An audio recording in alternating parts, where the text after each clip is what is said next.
انا هلا اللي عرفت ليش حيدر جابني لهون. مو بقيان منا غير العظم، يعني اللحمه صايره عباره عن خيطان سويت.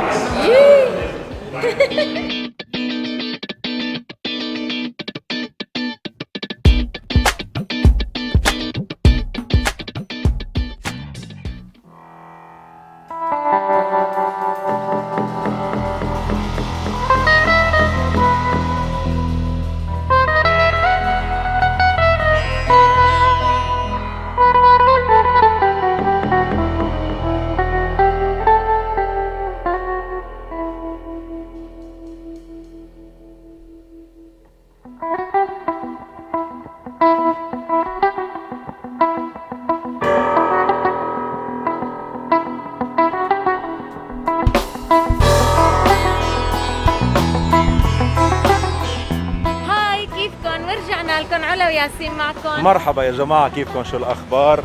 مين فيكم مو سمعان بالبرياني؟ مين ما بيعرف البرياني؟ البرياني هو أحد أشهر الأطباق الهندية بالهند وخارج الهند. أصل البرياني وكيف انعمل البرياني وين أحسن مكان بدبي ناكل فيه برياني، خليوا على تخبركم وين مين حياكل معنا اليوم. بحكم إنه نحن مقيمين بالإمارات فعنا أصدقاء من كافة الجنسيات. في عندي رفيقي اسمه حيدر من الهند، كتير بيحب الأكل مثلنا. دلني على مطعم اسمه رومان حيدر أباد ريستورانت، موجود بالديرة بدبي. جايين نجرب عنده الأكل تحت نصيحته، وهو حيكون ضيف معنا بالحلقة. خليكم معنا، الحلقة حيكون فيها أكل كتير، لحم كتير. حيدر أباد واحدة من أشهر المناطق بالهند اللي بتعرف تطبخ اللحمة على أصولها، تأثرت بثقافات كتير. خلي حيدر هلأ يحكي لنا بعد شوي، راح يحكي لنا قصة البرياني وكيف وصل البرياني على حيدر أباد وكيف انتشر خارج حيدر أباد. استنونا، أنا هلأ اللي عرفت ليش حيدر جابني لهون. طلع رفيقه لصاحب المطعم. اوكي، معكم حيدر. هاي حيدر, how are you? Hola, I am fine. How about you? Good. And here Mr. امتياز. Hi, how are you? Assalamualaikum. How are you? السلام. هلا انا طبعا مع صاحب المطعم جايه اساله كم سؤال، بدي اساله يعني بعض الاسئله. امتى فتحت المطعم؟ We have opened 1 year before, and unfortunately COVID come in between. But Alhamdulillah, we are managing it very well. And do you have another branch? Yes, of course, we have another branch in Saudi Arabia. Nice. In Saudi also you have. Yes, Alhamdulillah. Nice. طبعا وانا هلا حابه اساله شو عندهم اطباق مميزه هون. We have our special dish as mutton biryani, chicken biryani. Biryani is our special dish over here. Apart from that, in weekends we provide for halim and maraq. It's a traditional dish in our Hyderabad. I am from Hyderabad, so we prepare all those things for our people who are living in UAE. And that's why you named the restaurant Ruman Hyder Abad? Exactly. It's based on the name of the Hyderabad. city. Nice. طبعا بعد ما خلصنا الانترفيو العظيم هذا صار وقت انه نقعد على الطاولة نختار ونشوف نصيحة حيدر بالاطباق اللي لازم ناكلها اليوم. فخليكم معنا، حنعمل جولة بالمطبخ مثل ما عودناكم. طبعا وهلا هي قعدتنا على الطاولة، فانا حابة هلا اشوف شو عندهم. بعرف انه جايين للبرياني، بس غير البرياني نشوف شو في شغلات ثانية. برياني دجاج وبرياني لحمة، برياني بقر، في كمان مقبلات والخضروات. لا والاسعار عجبتني، عن جد عجبني الاسعار، وفي كباب ونودلز وقصص. لشو المنيو حيدر موجود؟ خليه هو ينصحنا. حيدر, what we will order? Specialty of this hotel is biryani. Basically, it has like different types of biryani. We have mutton biryani, which is like raw meat marinated and it is cooked. Okay. And even the chicken biryani as well, and we have a vegetarian biryani also here. And apart from that, we have a shorba, the traditional dish from Hyderabad. From Hyderabad? From Hyderabad, Okay. originated from Hyderabad. And we have a halim, originated from Hyderabad. Halim goes with a starter, and shorba, it goes with the bread, with the soft and fluffy bread. It's called naan. Naan. Yes. Yum. So you will taste it now. We will order it, and I am hungry, and you're also hungry. Yeah, I'm Inshallah, we will starving. start. ميتين جوع. حيطلب لنا هو. حننزل على المطبخ لنشوف طريقة التحضير. خليكم معنا.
وهذا خبز اللي عندهم هون معروف بحيدر أباد، اسمه حيدر أباد نان، عليه السمسم والزبدة، الريحة بتشهي. وهلأ بعد ما استوى وخلص صار وقت نشيل الطرحة من راس العروس.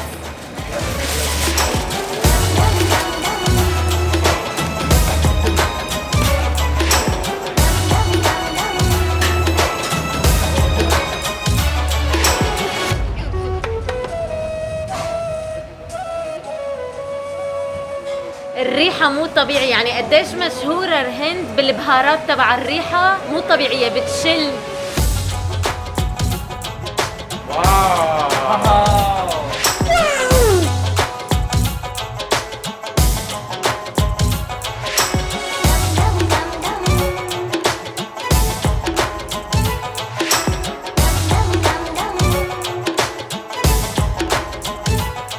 وهلا يا جماعه نزل الاكل على الطاوله مثل ما لكم شايفين، عنا اصناف متنوعه، يعني مو بس البرياني هون عنا شوربه مطن، وفي عنا حليب، وفي عنا دمكه مطن، وفي عنا شيء اسمه 65 chicken 65، وفي هون فرايد مطن. فخلينا هلا بما انه معنا الاكسبرت حيدر نقول له بشو منبلش، بشو حنبلش يا حيدر؟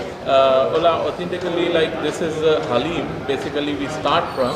It's a traditional way, and this is a starter. Basically, we can start from the starter. halim هي مع خبز. without bread. without. You can have it with spoon. هذا الشيء بيشبه الهريسة عنا أو الهريس ببلاد الخليج، اللي هو عبارة عن قمح ولحم مطبوخين لمدة طويلة على النار، بيضلوا بينهرسوا لحتى يصير اللحم مثل خيطان. You can have it in the spoon with the fried onions. Just grab it. مع البصل المقلي بدون خبز. في حدودية شوي. It's spicy. It's a little spicy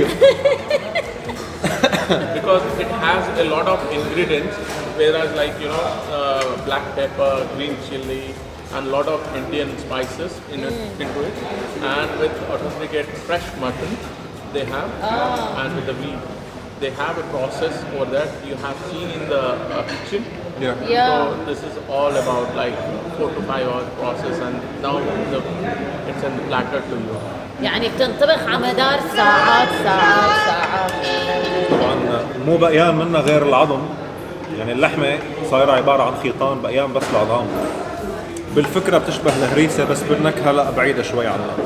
بس قبل شوي كان حيدر عم بيقلي انه في إلها قصة، عندهم كل طبق إله قصة. You told me there is a story behind Halim. Yeah, actually Halim is basically came in Hyderabad. In Hyderabad. Yeah. Everything in Hyderabad. Hyderabad is very famous for the foodie people. So the authenticate food is Halim, Shorba, Biryani and all that. And Halim has come from the Persia basically. And we have added the ingredients and make it like a more traditional way and the South Indian way and little spicy and all that. نجرب التشيكن Chicken 65. The behind the 65 name, actually it comes with like chicken breast. They do the 65 pieces and lot of spices. That's called chicken 65. قصتها للتشيكن 65 مسمينها هيك، بيجيبوا صدر الدجاج بيقطعوه ل 65 pieces، لهيك سموها 65. الريحة بتشهي، the smell is good. Yeah, aroma is like fantastic. Thank you. Yes. أنا في ريحة مشمة من هنيك. الجارليك. يا جماعة خبز بالثوم والكزبرة، هذا الشيء، وزبدة. الثوم اخذ الشوية تبع، يعني مخبوز مع الثوم كأنه. يا الله أكلهم بتشهي. شايفين؟ اوه. So juicy, so crispy. The bread is very crispy. The combination of juicy and crispy is amazing. واو، زبدة يا جماعة، طرية كتير. البهارات اللي فيها، البهارات يعني في انواع يعني ميكس من كافة انواع البهارات مع شوية سبايسي، ومثل الزبدة التشيكن بتحسوها الشاشة مثل الزبدة. والخبز بشهي. I like it. This one, it's nice. But this is as an appetizer. Yeah, that's true.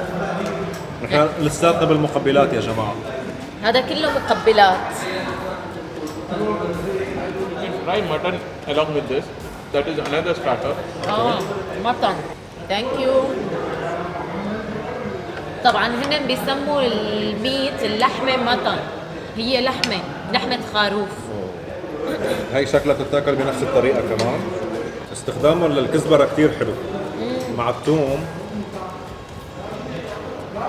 يعني ما بعرف مين فكر يحط كزبرة وثوم مع الخبز.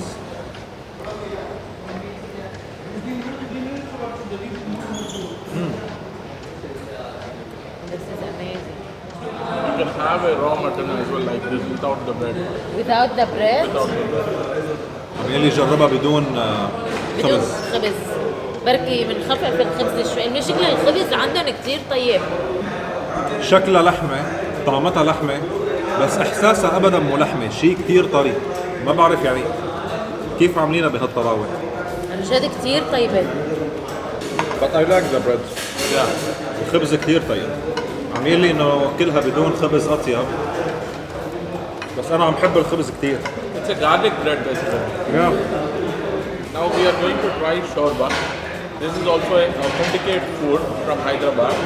It's like after the starter, immediately after the starter, we go with the bread. This is called a naan, Hyderabadi naan. It's only you can see in Hyderabad, nowhere else. Because this is a Hyderabadi restaurant, they have prepared it for the Hyderabadi people.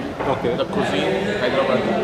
So we will eat the bread with the Yeah, shorba. we can eat the bread with the shorba. I'll show you how it is going to be. طبعا هلا مثل ما لكم شايفين عم نشرب هلا الشوربه مع اللحم والعظام، وعم بيقلنا انه كمان مع الشوربه بناكل الخبز. هذا الخبز اسمه حيدر اباد نان، بس بهي المنطقه موجود، بيتاكل مع الشوربه. ثانك يو كيف حيدر. بيتاكل مع الشوربة؟ هلا بنشوف كيف حيتاكل مع الشوربه. فتفته فوقها ولا بنغمسه تغميس؟ انا بحس انه بناكله هيك على طرف نقوره، تيك تيك تيك، ريحه غار، ورق الغار. Okay. ما عاد ميزت. Now the bread is there. We have to break the bread. Very fluffy bread. حيدر أبادي Hyderabadi naan. نان. نان. So you can سموه take خبز نان. And this is for me. this for you. Okay. And now what you have to do? Make a small pieces of the bread. Okay. مثل ما توقعت أنا. Okay, and mix it. Mix it small, very small. Make it very small. اوكي. صغرها زيادة. Okay. Okay. بدوق. فيها cinnamon. Now dip it. There is The a cinnamon. Cinnamon is also there. Yeah. Little bit, That's why. So الخبز فيه قرفة قوية Okay. وزبدة. The smell of the shorba. yeah, there are a lot of ingredients in the shorba. Spices, Indian spices. لحمة طبعا بالشوربة يا جماعة، ما في داعي للشوكة. دايبة. أعطونا شوكة مشان ننزل اللحمة. Shorba is a very trendy food in the Hyderabad. Basically, it is served in the marriages, Indian marriages over there. Okay, nice. it is like basically in a big vessel. They will put the mutton, the fresh mutton over there, and they boil for 1 hour, 2 hours like that. So that's why the mutton is very tender, juicy. Juicy. Yeah. فعلا. رهيبة. رهيبة. And inside it also there is a lot of spices. Yeah, they are using like cinnamon, cardamom, green chili, and they use black pepper. Okay. All Indian spices basically. This is amazing. Yeah. مقبلاتهم مشبعة ودسمة. دسمة. يعني بتشوف الصحن بتفكره صغير بس في كمية دسم. طبعا هلا حيدر مصر انه قبل ما نبلش البرياني نخلص كل بده يدوقنا كل شيء. يعني من كل شيء وختامها مسك. فلسه عنا اخر وحده اللي هي دمكه مطن، هلا حندوقها مع الخبز. Which bread? This is served with the garlic bread.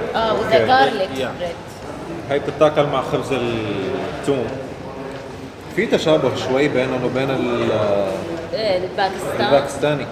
يعني في شبه كثير منيح. شوي.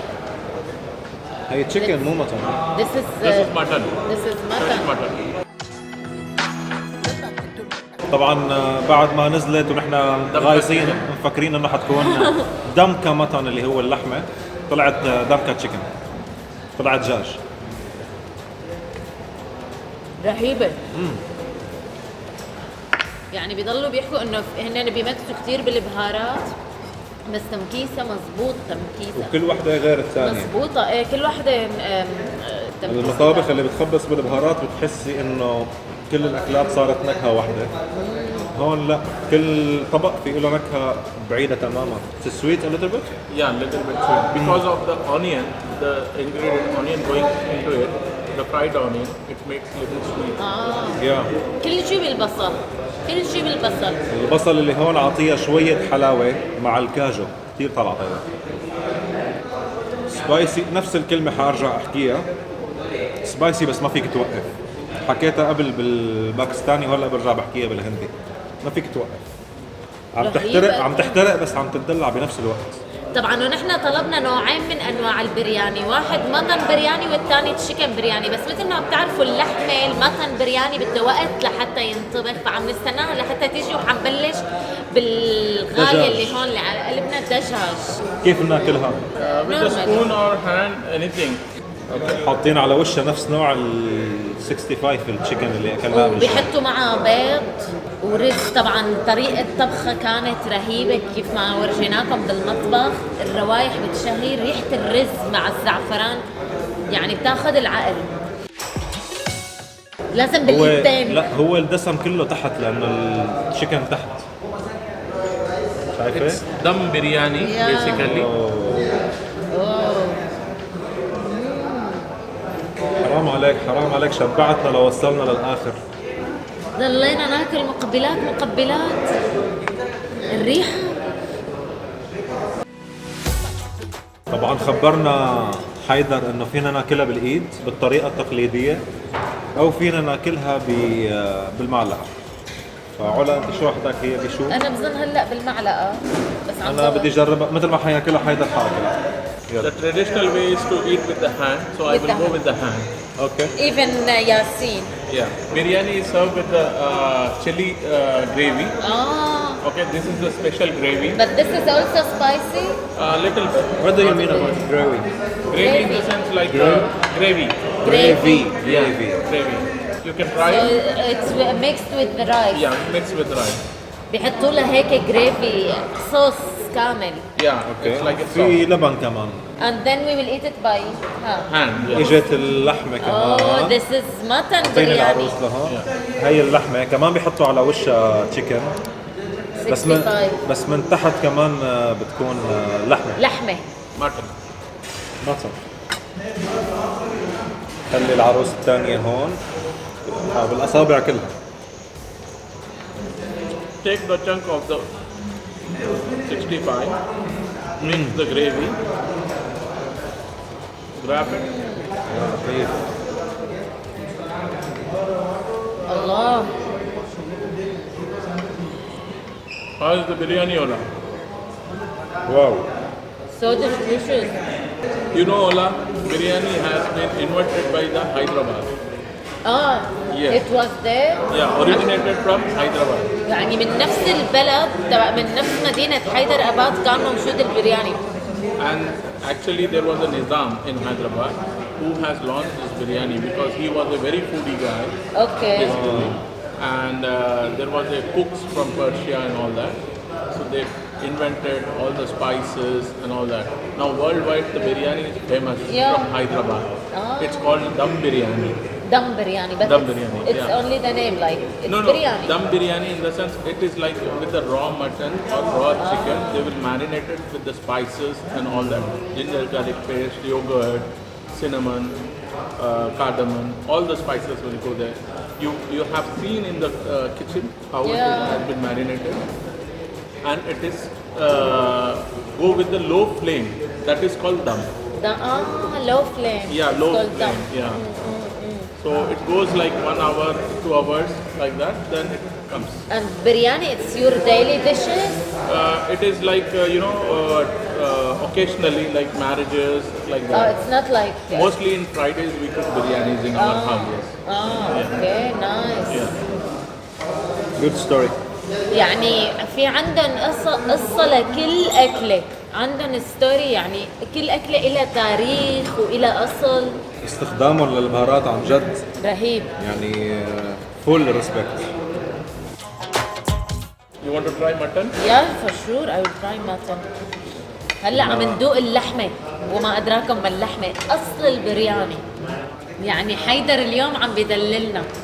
اوكي ثانك يو. انت شامم الريحة مع الهبال كيف عم بتفوح؟ شو في افضل من اني اجرب البرياني بمطعم اصله من حيدر اباد مع شخص قاعد معنا على الطاوله كمان من حيدر أباد. يعني عم ناخذ التجربه الكامله، مع انه بنفسنا نسافر ونجربها هنيك. ان شاء الله حنسافر.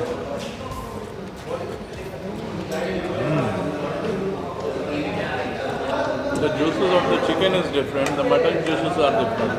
So the taste is mutton biryani is awesome. يا I like mutton more than Yeah. chicken. اللحمه اطيب بكثير من تبع ب100 مرة. طبعا هذا ما بيمنع انه الدجاج ما كان طيب، الدجاج جدا طيب، بس لا بس هذا غير ليفل. طعمة اللحمة مع البهارات اللي موجودة فيها وكيف اللحمة ما عم قرمشة مالك كريسبي، بالعكس هيك جوسي طيبة. عم يخبرنا حيدر انه تجربه البرياني هون بهذا المطعم تقريبا مشابهه لحد كثير كبير بالبرياني الاصلي بحيدر اباد نفسها. طبعا ونحن بس نسافر هيك على الهند ونروح نجرب البرياني هني وقتها بنحكم على المضبوط. And done. يعني هيك وصلنا للحد انه جربنا من كل شيء. الحمد لله الاكل كتير طيب، الاسعار كتير لذيذه، وهيك يعني عبينا الكروش مثل ما بنقول على اصول. وهلا صار وقت النومه، عم يتغمضوا عيوني. Ola, now there is one more final conclusion of this food is sweets. One more what? Sweets. So there are صار بيقول لي في حلو بعد كل هذا. طبعا حيدر مصر يدوقنا الحلو التقليدي تبعهم، التراديشنال تبعهم. قلنا له ما عاد في مكان، مصر. فهلا نزلوا لنا هذا الطبق اللي اسمه دبل كاميتا، yes, ونزلوا لنا مدام كير. badam ki kheer. مدام كيكير. Yes, مدام كيكير اللي بدام. هي بدام made of almond and milk. almond and milk. Yes. لوز لوز وحليب. وهي Bread, بريد. هي خبز ومعه براون بريد. normal bread. نورمال بريد. with With pistachio and with syrup, sugar syrup, almonds and cinnamon, اوكي. اوكي. and there is cardamom.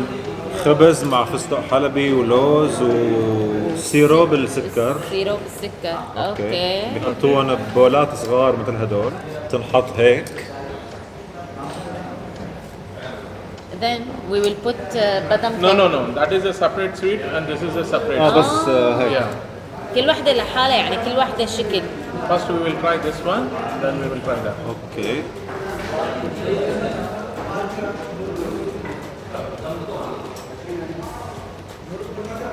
قرفة. في طعمة قرفة قوية. سينمون اول نكهه بتستقبلها هي القرفه. التكستشر تبعها خبز بس مسقى بالسكر. ايه، بس طعمة السكر مو قوية. Cardamom, شايفين. cardamom also there. كادمون. Yeah. عم يخبرنا كمان انه فيها بذر يقطين. بذر يقطين كمان. عن جد احساسها بتتم غريب. التكستشر تبعها مو مألوف يعني بالنسبه لنا.